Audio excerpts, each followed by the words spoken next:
Selamat sore good people. Sebelum mulai, aku mau ngingetin untuk jangan skip iklan ya, untuk membantu perkembangan channel ini. Terima kasih. Hari ini aku mau ke Surabaya, tempat kelahiran aku. Bukan untuk pulang, tapi aku harus bertemu dengan klien untuk meeting project. Seperti yang sudah aku jelaskan kemarin-kemarin, selain menjadi konten kreator YouTube, aku masih memiliki pekerjaan tetap untuk mensupport biaya hidupku sendiri. Agar 100% uang YouTube bisa ku berikan untuk ama serta adik-adikku di rumah. Banyak sih yang bilang, "Velin, kamu kerja bakti dong. Kamu yang syuting, ngedit, voice over seperti sekarang, dan masih banyak lagi kegiatan di balik layar yang tidak disebutkan. Tapi bukan kamu yang menikmati hasil YouTube. Justru kamu malah berbagi rezeki ke orang." Jawabannya, iya, lebih ke kerja ikhlas.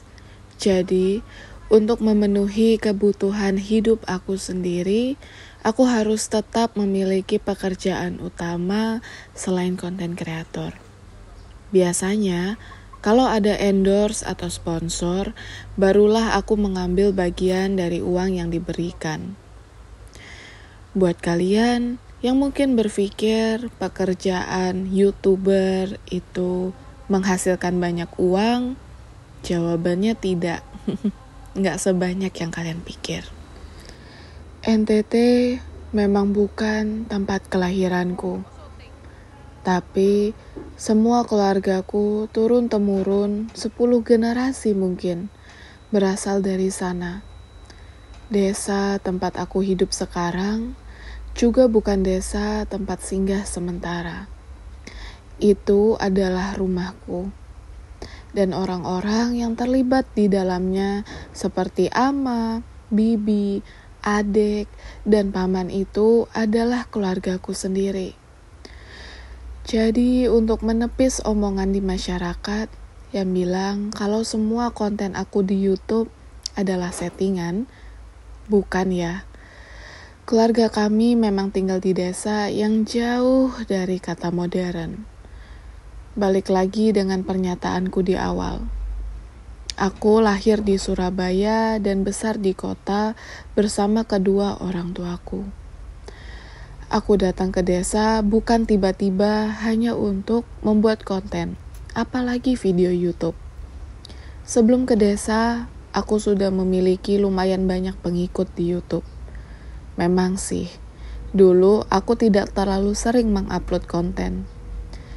Hanya saja, tidak sedikit dari pengikut lama yang kangen sama konten lama aku. Di Surabaya sendiri, aku memiliki rumah. Kakakku juga tinggal di rumah itu. Hari ini aku mau pergi dulu ke mall untuk melepas penat dan jenuh setelah meeting. Pernah gak sih kalian nanya gitu, kenapa ya toko roti di dalam mall itu aromanya bisa tercium dari jarak 50 meter. Padahal roti-rotinya sudah jadi dan tidak di oven di tempat. Tapi aromanya kuat dan menarik kita yang awalnya tidak ingin makan jadi tergiur untuk beli. Sebenarnya tujuan aku ke mall karena aku mau makan marugame udon, bukan sponsor atau endorse. Aku benar-benar kangen sama mie Jepang yang satu ini. Tempat ini pasti tidak asing lagi bagi kalian yang tinggal di kota. Tekstur mie-nya kenyal, tebal, dan berpadu dengan saus creamy khas Jepang. Tidak lupa ada berbagai gorengan atau tempura untuk melengkapi makan siang hari ini. Bisa dibilang, aku anak yang paling sederhana di keluarga. Kalau sederhana adalah orang, mungkin itu aku. Pertanyaannya, kenapa begitu? Dari kecil, aku paling jarang beli pakaian. Aku orang yang tidak mudah tergiur dengan barang-barang lucu. Tas dan sendal yang aku pakai ketika mau berpergian juga sudah aku beli dari tahun lalu. Aku tidak punya banyak barang, bisa dibilang minimalis. Tas cuma punya satu, sendal pun demikian. Pakaian di lemari bisa dihitung jari saking tidak banyak. Produk perawatan tubuh seperti skincare, body care, dan sebagainya juga sangat minimalis. Hanya beberapa produk utama saja. Uangnya ada, tapi keinginan belanjanya yang kurang.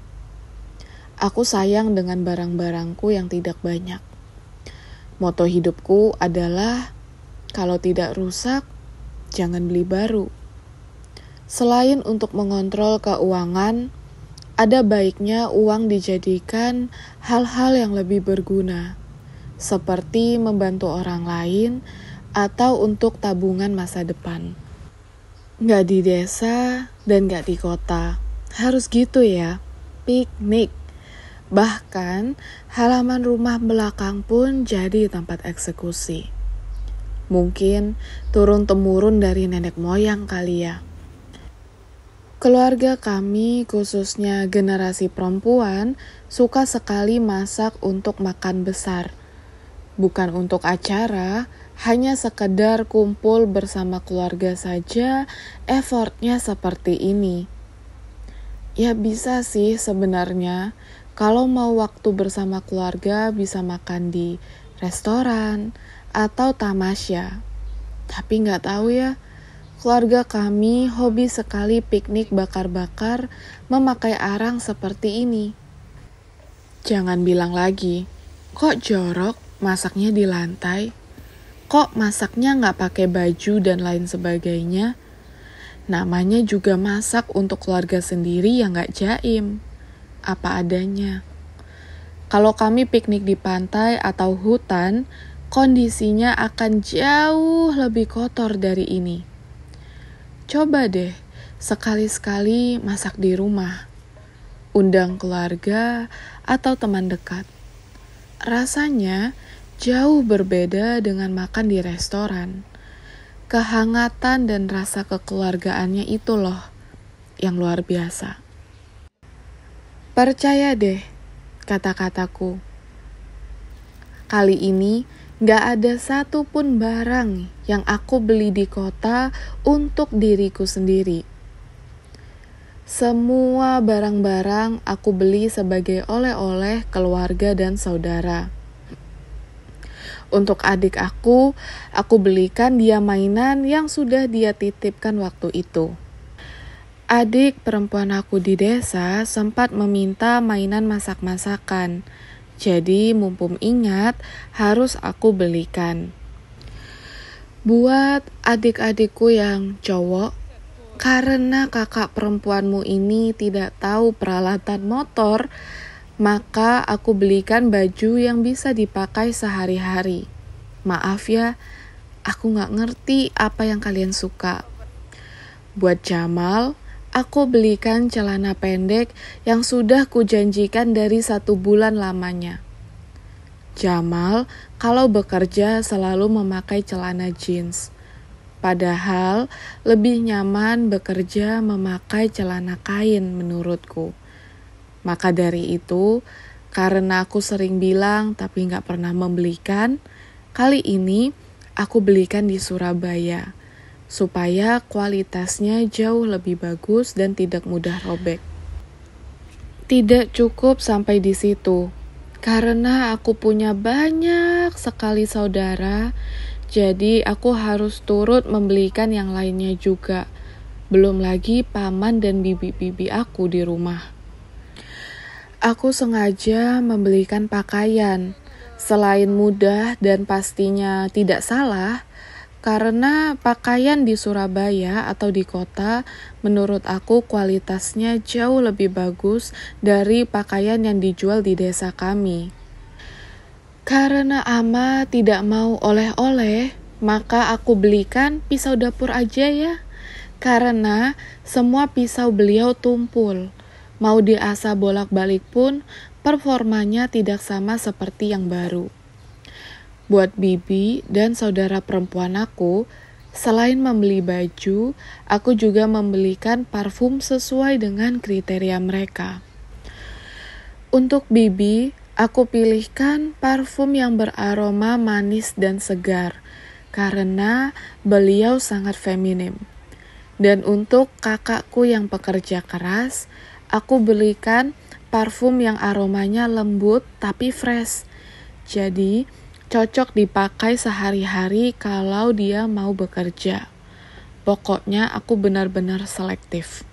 Tenang, tidak lupa adik perempuanku di desa yang masih sekolah juga kebagian buku tulis untuk belajar. Ya sudah, itu tadi ceritanya Velin di kota.